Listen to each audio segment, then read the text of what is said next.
Este programa está avalado por la Academia Dominicana de la Historia.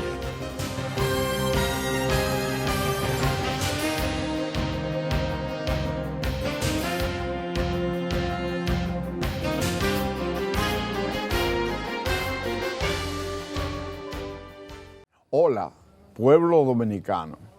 De nuevo con ustedes su programa Momentos de la Historia.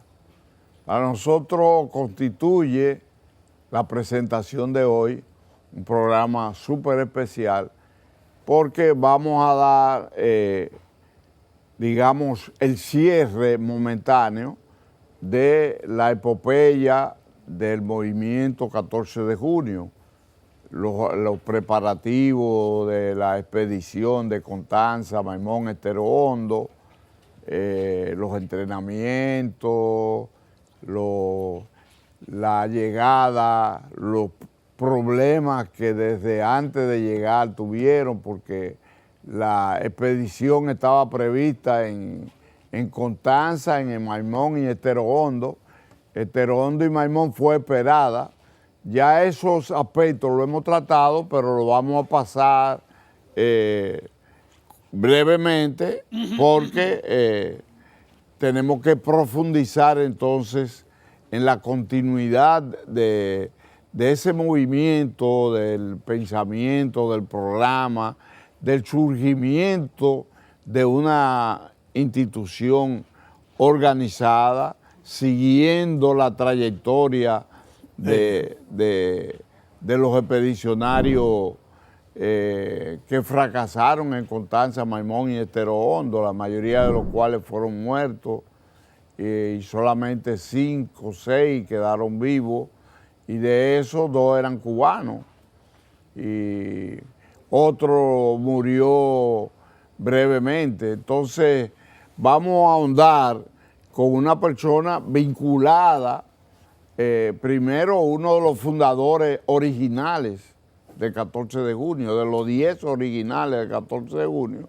y en segundo lugar el desarrollo luego de que se crea la agrupación política 14 de junio y los planes políticos y militares que estaban previstos y el desarrollo de los mismos, para cerrar esta etapa con una persona que ha estado involucrada en los programas esenciales nuestros.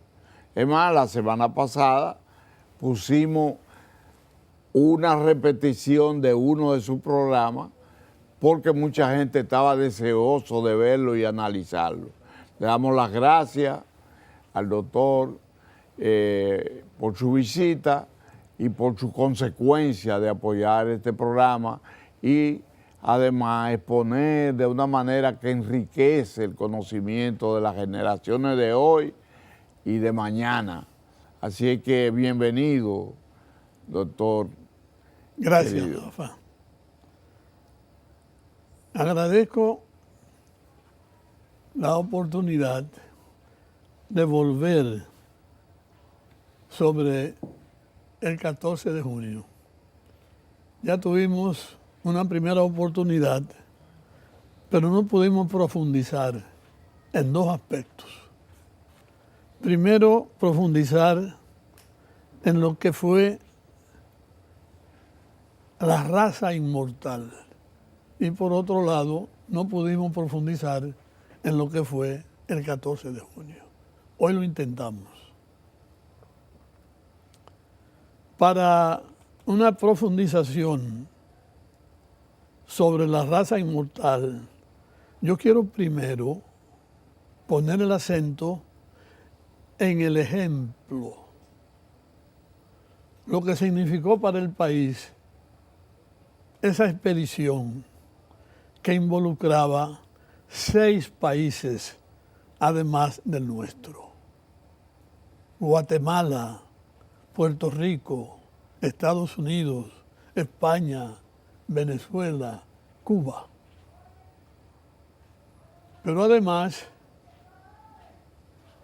ese conjunto de combatientes estaban en una posición de héroes o mártires. No estaban seguros del triunfo. Incluso en una entrevista a Octavio Mejía Ricard, anterior a la expedición, se le preguntó qué por ciento le daba de éxito a la expedición. Y él dijo, el 10%. Y le dijeron, el 90% es de fracaso. Y él dijo, sí, para mí sí. Y entonces, ¿por qué tú te embarcas en esa expedición? Dice, porque hay que dar el ejemplo. O sea, cuando todos los caminos de la heroicidad inmediata se cierran, queda el camino del martirio. Y el martirio en ese caso también es un medio de lucha. Nosotros vamos a derrotar al tirano o a frenarnos. Eso en la práctica tuvo un efecto extraordinario. Fulano de tal de Guatemala, muerto. Fulano de tal de Puerto Rico, muerto. Fulano de tal de Venezuela, muerto.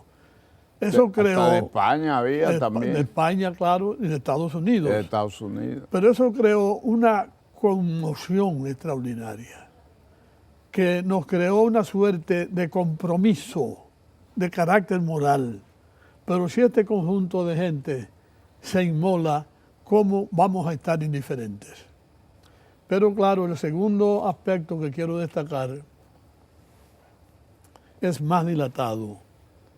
Me refiero al legado de la raza inmortal, es decir, su programa mínimo de liberación nacional.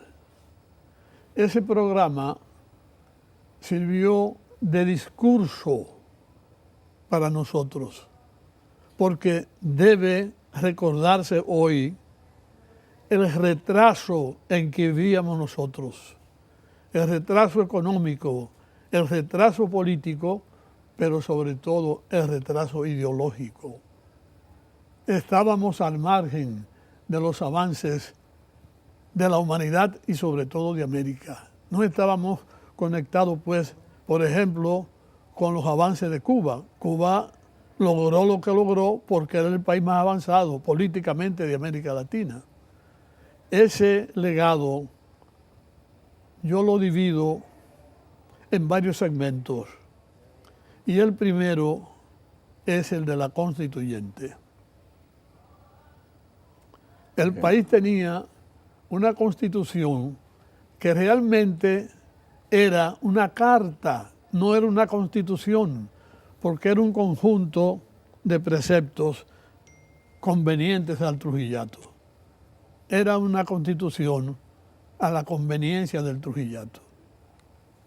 La constituyente, pues, venía a ser un elemento crucial para poder tener una constitución a partir del pueblo. Esa constituyente no se ha podido lograr, ya ha estado cerca, porque se hizo una consulta popular y la consulta popular opinó mayoritariamente que se hiciera la constituyente, pero finalmente no se logró. ¿Por qué? Porque para que se llame democracia, el gobierno debe poner en práctica los programas que puso a circular antes de recibir el voto. ¿Por qué? Porque el gobierno es un mandatario. O sea, quien tiene el poder no es el mandatario. El mandatario es un delegado. El que tiene el poder es el mandante, es el pueblo. Justamente aquí hemos vivido al revés. Aquí los mandatarios son los mandantes. O sea, los que tienen el poder son los mandatarios. Una inversión completamente de lo que debe ser la racionalidad política. La constituyente, pues, era una parte clave. Al comienzo no estaba entre nosotros como algo importante. A partir de este legado se convirtió en un arma fundamental. Además de la constituyente, se requiere un referendo, porque la constituyente tiene el mérito de que está estructurada no por la gente que está gobernando, no por el gobierno constituido, porque ese gobierno constituido está actuando en base al pasado, a las leyes pasadas, a las constituciones pasadas. La constituyente es lo nuevo.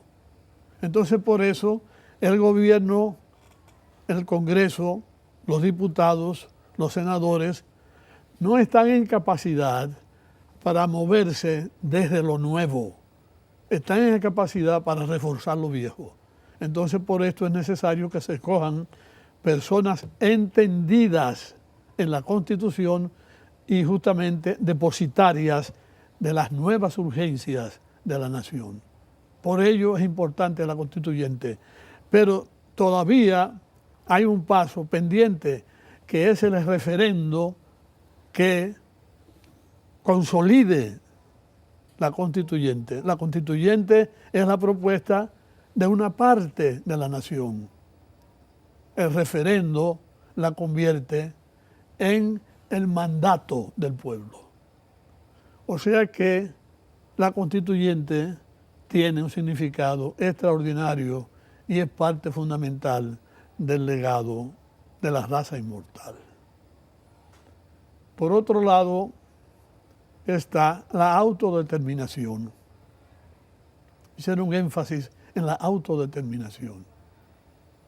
La autodeterminación, en el mundo que vivíamos, y ahora menos, porque indudablemente que vivimos el declive del imperio. O sea, el imperio no tiene hoy las capacidades que tenía ayer. La fortaleza. No tiene la fortaleza, además está contestado y está competido. O sea, hay un declive real, porque las potencias emergentes han establecido la posibilidad real de nuevos polos, no de un solo polo, como era justamente el imperio norteamericano. Era el único polo después de la caída de la Unión Soviética. O sea que la autodeterminación es lo que permite que a la Constitución y a las leyes vayan los reclamos del pueblo, no los reclamos del país que nos domina.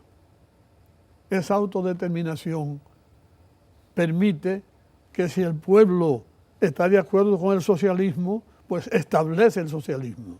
Pero obviamente hemos vivido lo contrario. Los pueblos tienen que adaptarse obligatoriamente a la democracia representativa, a la usanza del imperio norteamericano.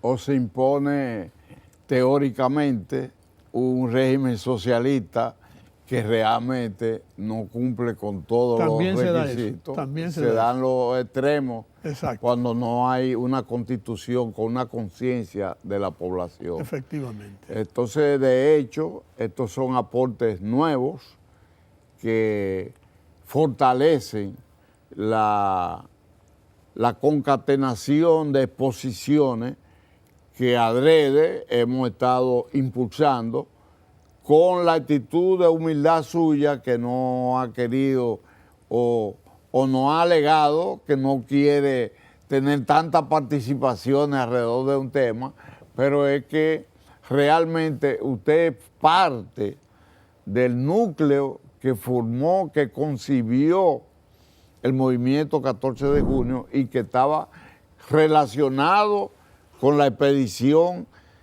de Constanza Maimón y Esterondo, de su fracaso, del surgimiento de su relevo, de la organización del mismo, la responsabilidad de ser uno de los 10 formadores 14. de, ¿cuánto? 14. 14 integrantes cuando se formó el movimiento revolucionario 14 de junio, y además de eso, que aún sigue siendo una figura relevante en el aspecto de la formación política, del avance institucional, de los conceptos clave, porque ha mantenido la claridad, aprofundizando en su conocimiento y está aportándonos el camino que debe llegarse para que este país dé el salto a que aspiramos.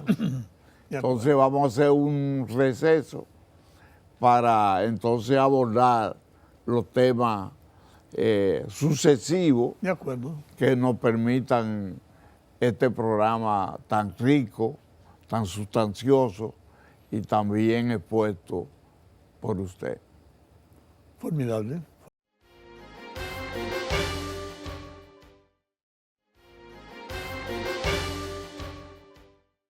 Bien, doctor, entramos en esta segunda etapa de este programa, que era interesante y que fue bueno que no se confundiera con la conmemoración de la fecha del 14 de junio, porque mataba el ímpetu y las tantas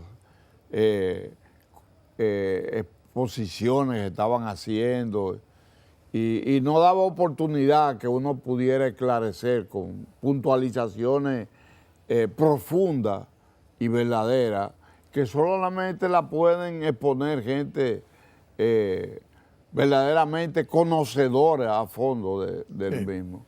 Entonces, fíjese, yo oía una presentación de uno de los fundadores iniciales del 14 de junio, Fafa Tavera, que ha sido una figura que ha jugado un papel y fue secretario general del movimiento 14 de junio ya en el periodo de la Guerra de Abril, que él dice que no había una concepción clara de hacia dónde debíamos marchar y que en realidad había como mucha dispersión, estábamos ligados con sectores conservadores, con sectores claros, que la formación de la tendencia organizada militar no jugó su papel, claro, que el frente los frentes concebidos no se correspondían con el estado de desarrollo del país. Entonces, nada, yo creo que esos son aspectos ahora, porque a nosotros lo que nos interesa es aportar, claro, a lo que primero celebrar y reconocer y aupar lo que se hizo, lo que se ha hecho, pero también orientar hacia dónde debió marchar y qué debe hacerse en la actualidad. Exacto. Y cómo rendirle reconocimiento real. Sí. De los expedicionarios solo queda el capitán Delio Gómez Ochoa, que cuando lamentablemente nosotros le hemos dado la categoría de dominicano, sí, y yo fui de lo que tuvo un papel importante en eso. Antes bien. En efeméride patria y desde el gobierno que en ese entonces estaba constituido. Se le dio la nacionalidad dominicana, se le dieron los méritos y se declaró un héroe nacional, se le dio asentamiento en el país y se ha conservado como una figura ilustre, como un luchador real del pueblo dominicano, que ni en Cuba le han hecho el reconocimiento, porque estamos diciendo la cosa clara, educando. O sea, él llegó a Cuba, el proceso en Cuba estaba tan avanzado que cosas que pasaron aquí no la concebían. No la concebían. No la concebían. Así es.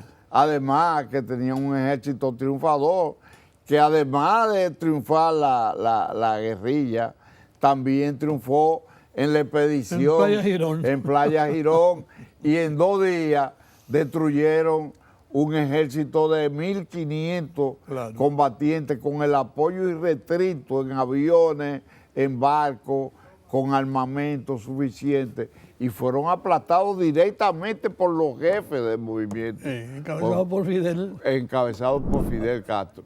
Entonces, es una situación que guarda diferencia con nosotros. Muy grande, muy grande. Nosotros conocimos a Delio Gómez Ochoa allá en los años 70, 80, por ahí, y lo declaramos. Pudimos tratar todos los sobrevivientes que estaban en ese momento. Sí. Y ya solamente queda él. Porque hasta el más joven del grupo, que es de Bonao, Vargas, sí. Murió más joven, y murió este muchacho que era sobrino de él, joven que le cayó un rayo. Ajá, ajá, sí. Ajá. Entonces, nada, estamos en una etapa que ahora hay que aportar, y solamente una gente con lucidez y conciencia puede hacerlo. Delio Gómez Ochoa fue un capitán de la Revolución Cubana, sí. Y fue entrenado para venir a dirigir y a fortalecer la gestión de los comandantes, tanto de Constanza como de Puerto Plata. Pero él no pudo jugar su papel porque hubo una distracción, no había una preparación tampoco. No había una preparación. Sí. Entonces yo quiero que usted aborde esa... O sea, en esta parte yo voy a concentrarme en el heredero de la raza inmortal, el 14 de junio. Porque como han devenido ciertos fracasos,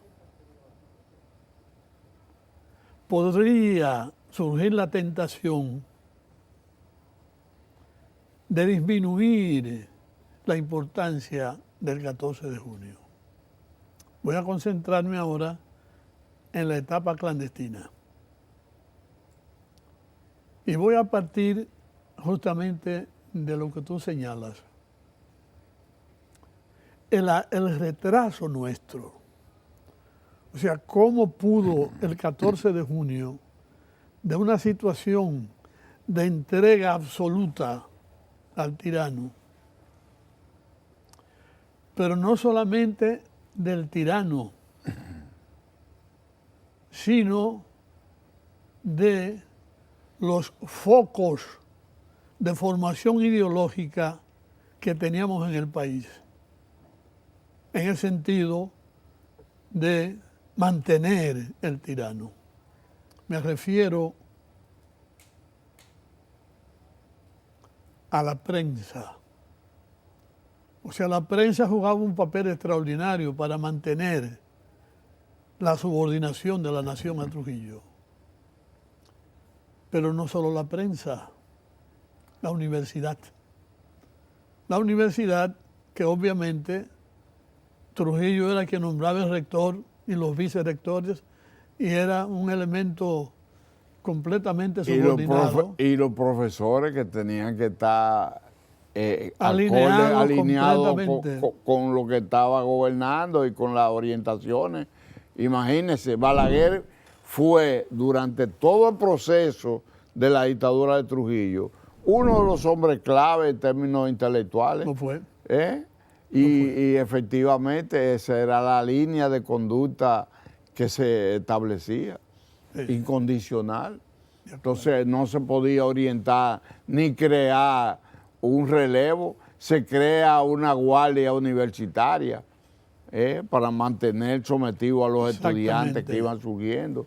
Y cualquier manifestación, aunque fuese espontánea, contraria a eso, era golpear no solo por la guardia universitaria, sino por los aparatos de seguridad, claro, del Estado. Es decir que nosotros vivíamos un aplastamiento ideológico que era muy difícil trascender. La raza inmortal nos ayudó con su ejemplo. Es decir, nos ayudó a también tomar el camino del sacrificio, a también convertirnos en aspirantes a héroes o mártires, porque no solamente la universidad, no solamente los periódicos, estaba también la justicia. O sea, la justicia trabajaba en base a los intereses de Trujillo.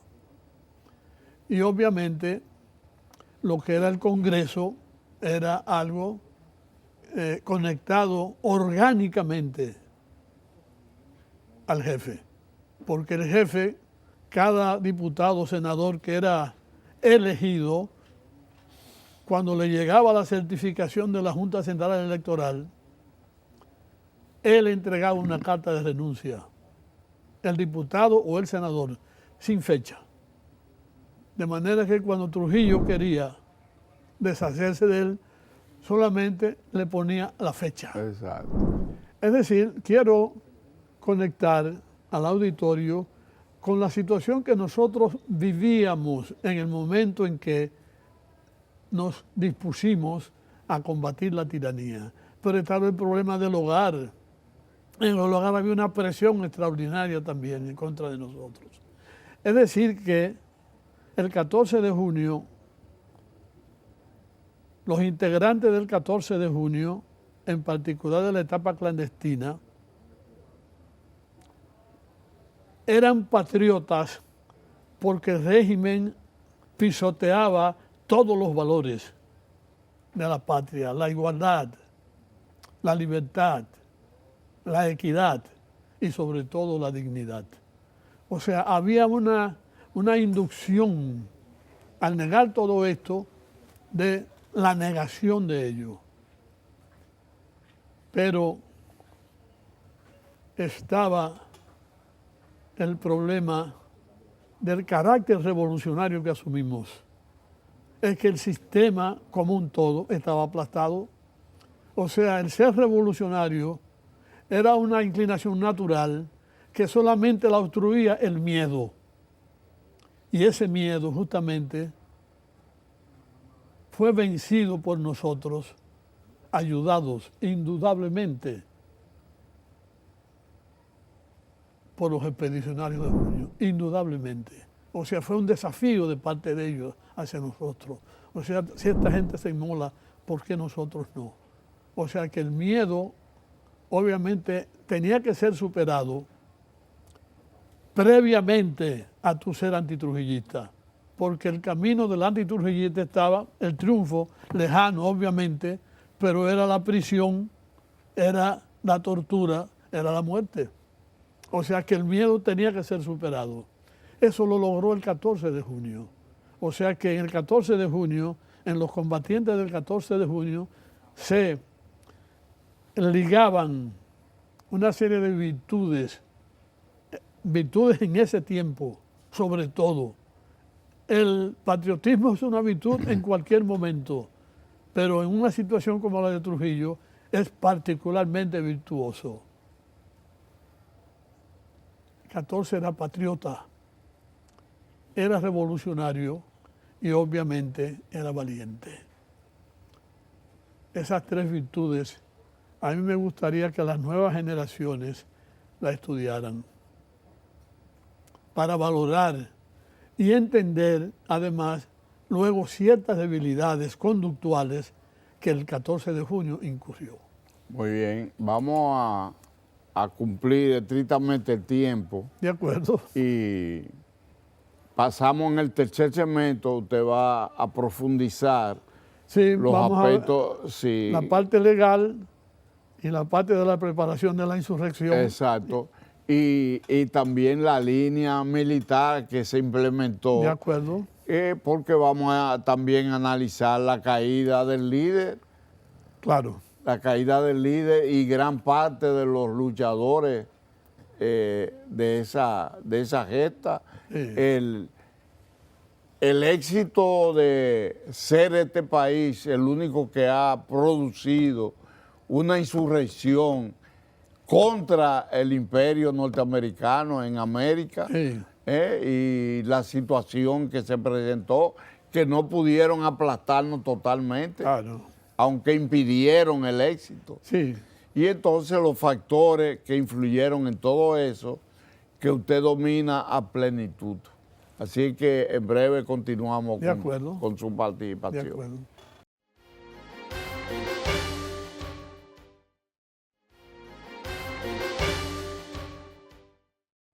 Bueno, entramos en el tercer importante set de este programa súper especial, enfocando uno de los acontecimientos más trascendentes de la vida política, militar y revolucionaria de este país, enfocado no como relato, no como cuento, porque hay importantes libros y podríamos señalarlo sobre el acontecimiento, pero un análisis profundo del origen y la causa no se ha hecho, No se ha hecho. y estamos contribuyendo a hacerlo. Esa es la clave. Esta es una tarea que la vida le ha ofrecido a usted la oportunidad de poder ser, además de sus cualidades, de sus condiciones, su preparación y su militancia,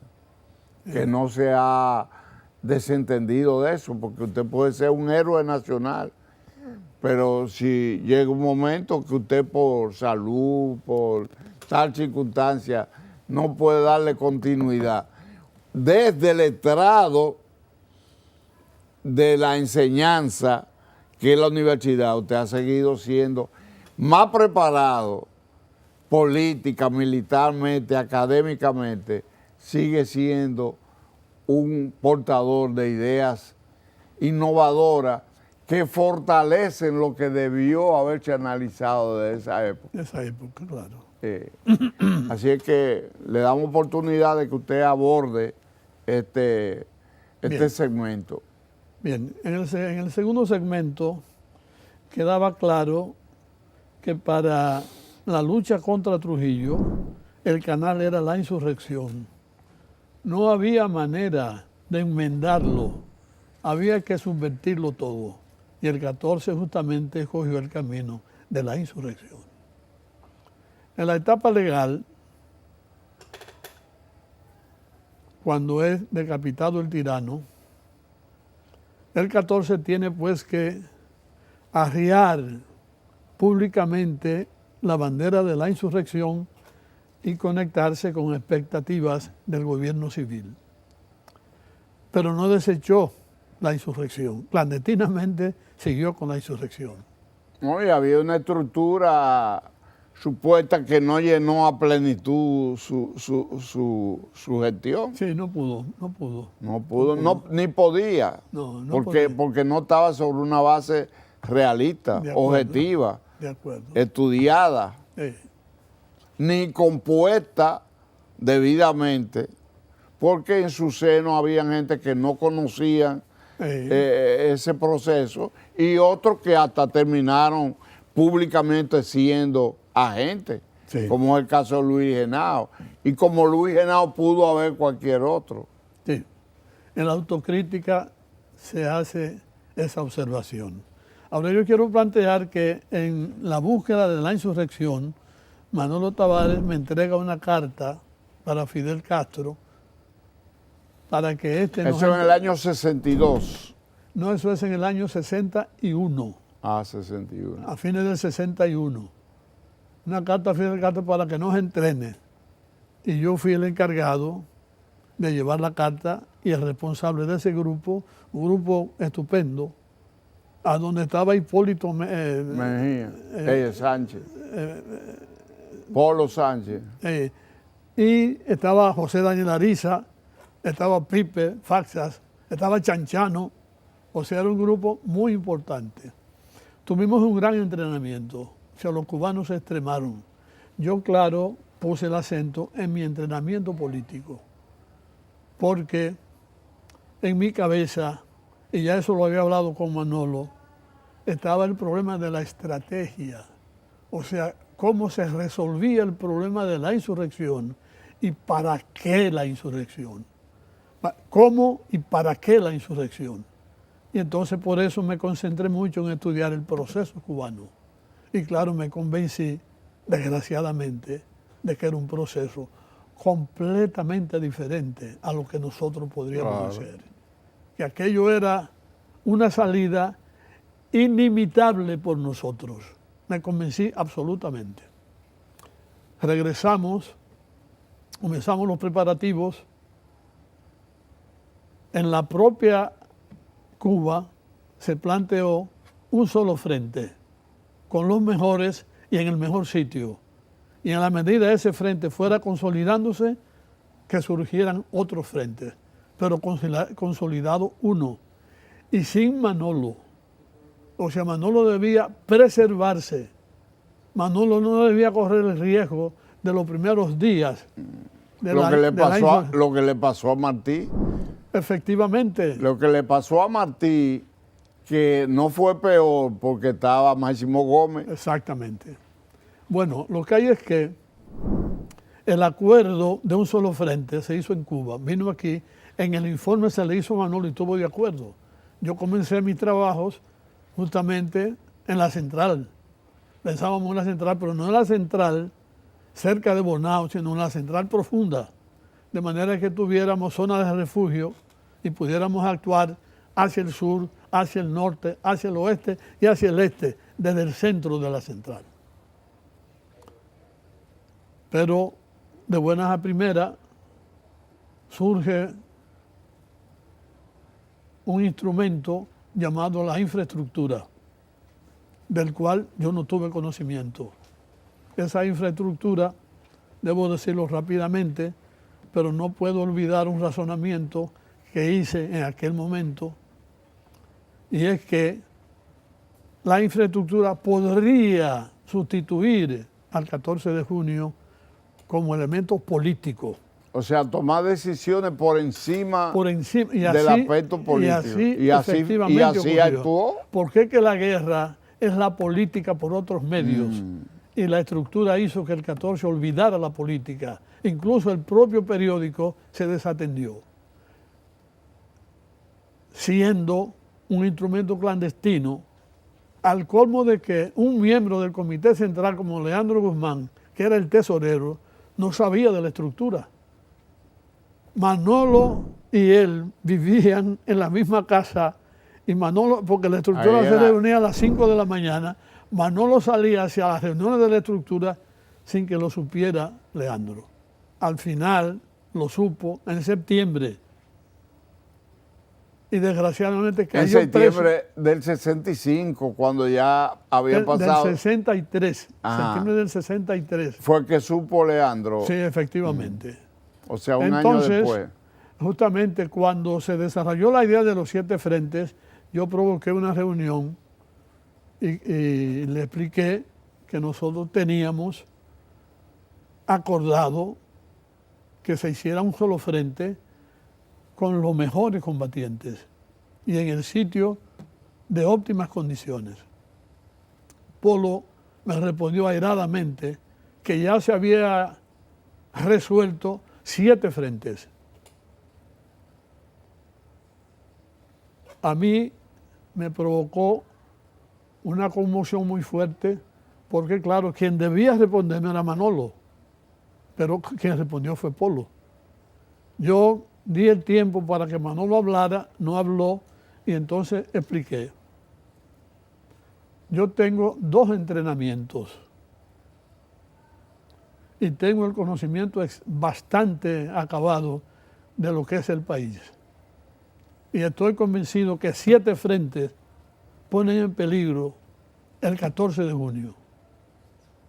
Y además puede desacreditar la guerrilla, porque es un fracaso inevitable.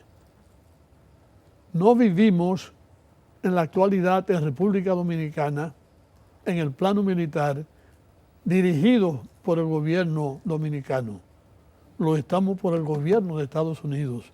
Y si se inicia una lucha guerrillera, quien va a conducir la respuesta es el gobierno norteamericano, no el ejército dominicano.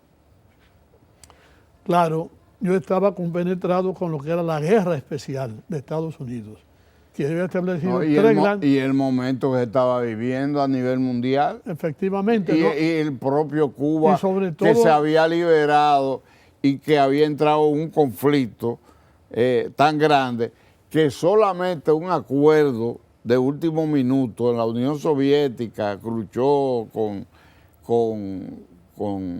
en los Estados Unidos, sí, el gobierno de Kennedy, sí, hicieron un acuerdo de que no se iba a atacar a Cuba, más después del fracaso de Playa Girón. Playa Girón. Entonces, ni en ese sentido, ni en Cuba se podía garantizar. De acuerdo. Entonces yo planteé esto y entonces concluí y esperé la respuesta. La respuesta fue un silencio. Y justamente yo esperaba la respuesta de Manolo.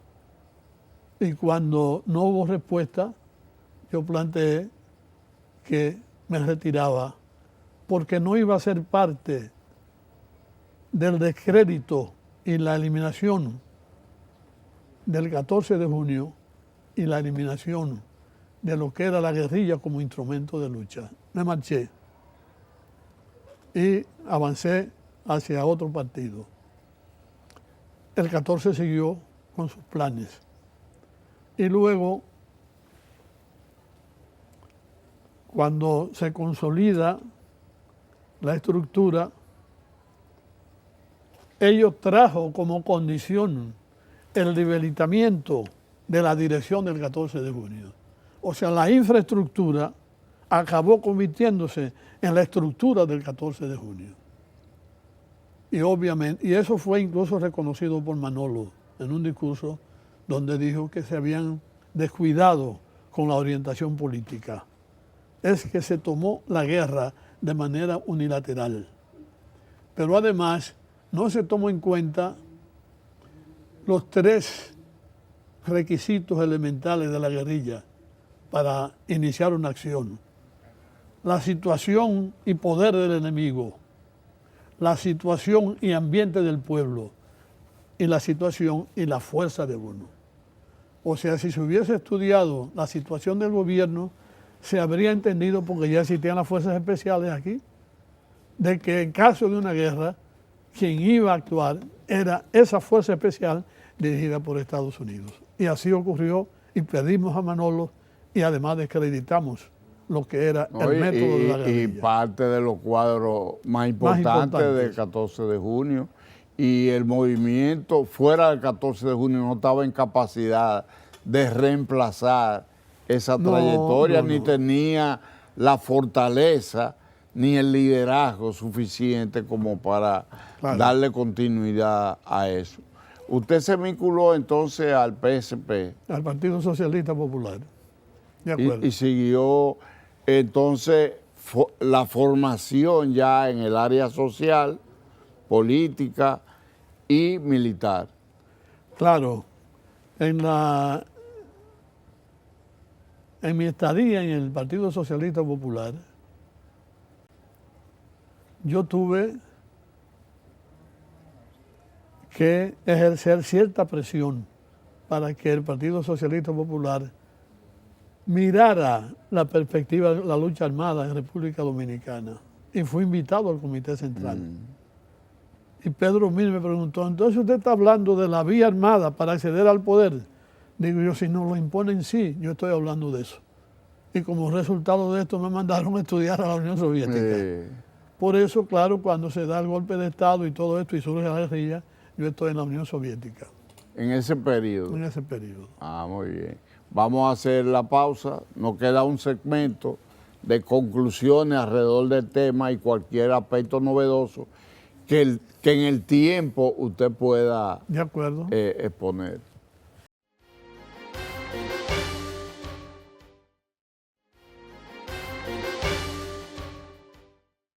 Bien, entramos en el cuarto y último segmento de este interesantísimo programa, porque hay que dar a conocer que nosotros no estamos hablando solamente de dignificar y reconocer el papel de la raza inmortal, el sacrificio que conllevó, lo que significó para el país en términos de continuidad de lucha.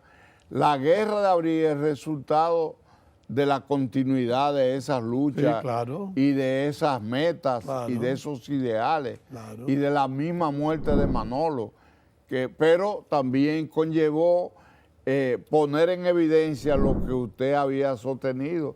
La lucha es contra Estados Unidos. En abril, así es, en abril nosotros teníamos todas las condiciones de triunfar. claro, Es más, de hecho se triunfó. sí, Y no es como diga, puede ser el rango que sea, pero realmente las fuerzas regulares del país solas sucumbieron ante el pueblo en lucha, en armas, con los militares constitucionalistas, sí, encabezados entonces por Camaño y un grupo de militares académicos que verdaderamente se comprometieron con la causa del pueblo. Pero el problema no eran ellos, el problema es que 48 horas después, quien estaba dirigiendo el proceso y a ellos mismos era el gobierno norteamericano, con una flota que iba para Vietnam, 43,000 marines, sí, y aún así el pueblo le hizo resistencia, sí, y tuvo que llegar a un acuerdo que culminó con la imposición de lo que ellos querían y la muerte del presidente de la República y el jefe político y militar del país, que fue Camaño y parte de su equipo militar. Claro. Entonces vamos a poner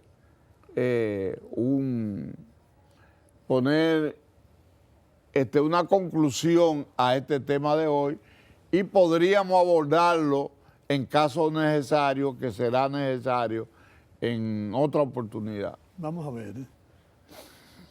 Quiero ponerle resalto las virtudes del 14 de junio. Aun cuando he realizado estos planteamientos críticos, yo lo asocio personalmente al atraso del país. O sea, el grueso del 14 de junio, incluso el grueso de la infraestructura, era un conjunto de patriotas, de revolucionarios y de valientes, indudablemente confundidos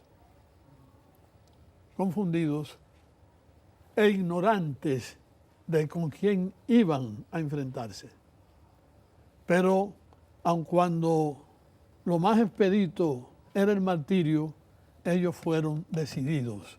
O sea que eso yo quiero levantarlo como un mérito del 14 de junio. Y luego en la propia Guerra de Abril, el 14 de junio juega un rol muy importante. Con la academia. Fafa juega un papel importantísimo en la toma de la fortaleza. O sea que el 14 de junio y los militares constitucionalistas, claro, que hay que darle su mérito, porque por la fortaleza se le da mérito al pueblo, a los combatientes, a los civiles, sí, a Fafa, que había venido de Cuba recientemente, y que en ese momento realmente era fue quien disparó el obús que abrió el hueco primero, por donde se entró a la fortaleza. Pero ahí teníamos a un héroe, hoy héroe, que murió en el Matún, que era el jefe militar, sí, del campo de batalla en la zona. Ahora yo quiero concluir de la manera siguiente. Primero, recordar los méritos del 14 de junio. Sufrir el hecho de que se dividieran en dos, los transformistas y los no transformistas. Uno quería convertirse en Partido Comunista, otros querían mantenerse como parte de la liberación nacional. Incluso reconociendo una entidad como el MPD, como el partido que debía Efectivamente, ser. de acuerdo. Lo que hay es que ni fue Partido Comunista, ni fue Partido de Liberación Nacional, se extinguió.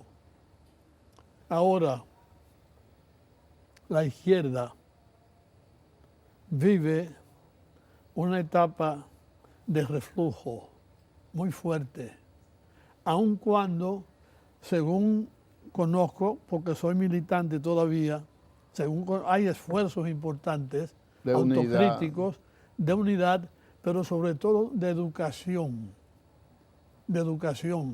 no solamente de la teoría externa, sino de lo que ha pasado en el país. Creo que en el mundo también se vive un reflujo, pero con un flujo creciente por parte de las potencias emergentes, que se articula con la declinatoria del imperio y podría soportar la hipótesis de que estamos en el camino de superar lo que es la omnipresencia de Estados Unidos a nivel mundial. Es decir, no un solo polo, sino de una situación mundial multipolar. En República Dominicana, yo pienso que la izquierda debe volver a ese ligado de la raza inmortal y al mismo tiempo a recuperar, actualizándola, las virtudes del 14 de junio. No, y hay un elemento que en la actualidad ya parte, aunque a veces se es crítico, una crítica que es injustificada porque es el resultado del dominio político y del Estado dominicano y también de la falla de quienes debían orientar el proceso. Exacto. Pero ahora la cantidad de jóvenes académicos, estudiosos de los procesos, no solamente sociales, políticos, económicos y militares, es diferente, que eso facilita en un momento en la quiebra del imperio, Sí, exacto. también, y el ascenso de potencia como China, que era más atrasado que nosotros, sí, en términos económicos, tenía más gente que todo el mundo, pero hoy en día es una potencia mundial, sí, indiscutiblemente en competencia sí, directa ya con Estados Unidos. sí. Y Rusia no es la Rusia que se entregó con la desaparición de lo que fue la Unión Soviética. Eso sería un tema que nos llevaría mucho tiempo, pero todos esos factores están siendo superados. Efectivamente. Entonces, eso da posibilidad de que usted haga un cierre de esta presentación. Sí, mi cierre es, soy optimista, porque desde muchos años estoy guiado por la hipótesis de Immanuel Kant de que el género humano avanza siempre hacia lo mejor al margen de los retrocesos. Estoy completamente convencido de eso. O sea, la humanidad avanza hacia lo mejor, aun cuando hay retrocesos, porque obviamente con Marx entiendo que el avance se da a base de evolución y revolución. Este es un momento en que la revolución no está avanzando, pero está avanzando la evolución. O sea, evolutivamente, las obstrucciones que el imperio hacía a los avances de cada país están resultando imposibles. Es insuficiente. O sea, objetivamente, eso me da base a un optimismo y por otro lado, por conocer la izquierda, entiendo que hay un horizonte no sectario como el que vivimos siempre, porque estábamos con China y el enfoque que hacíamos era como si República Dominicana fuera una pequeña China. Estábamos con la Unión Soviética y es como si República Dominicana fuera una pequeña Unión Soviética, y así con Cuba, justamente por nuestro atraso. Al tener un atraso tan grande, la historia aprendida de otros países ocupó nuestro raciocinio y nos puso a pensar como si fuéramos parte de esos países. Y de ahí que no nos entendiéramos, no nos podíamos entender, porque creíamos que nosotros, justamente repitiendo la idea de la potencia que nos protegía, teníamos la razón y que el otro no, que la clave estaba en derrotar al otro, y a veces éramos más agresivos con el otro que con el gobierno. Así o sea es. que yo concluyo en que la izquierda va a ser ayudada por los cambios mundiales. Así es la trayectoria del mundo, Efectivamente. reforzado por la historia misma y por el desarrollo, los desarrollos. Hoy en día hay un frente grande, amplio, el BRICS, que va fortaleciéndose, Claro. que es una contrapuesta al desarrollo que tuvo el imperio. Claro, claro. Entonces eso justifica toda su exposición. De acuerdo. El tiempo está contra nosotros en esta ocasión, pero la exposición suya rebasa, está muy por encima del tiempo que se ha agotado para esclarecer un tema de tanto valor, de tanto mérito y además de tanta bondad en reconocer los valores de la raza inmortal y de la lucha revolucionaria de este país y sus integrantes reales. De acuerdo. Yo lo felicito y me siento orgulloso de contar con su relación Muchas gracias, y Rafa. su aporte a través de este programa. Muchas gracias. Bueno, hasta una próxima entrega de Momento de la Historia en su canal 4 de RTVD.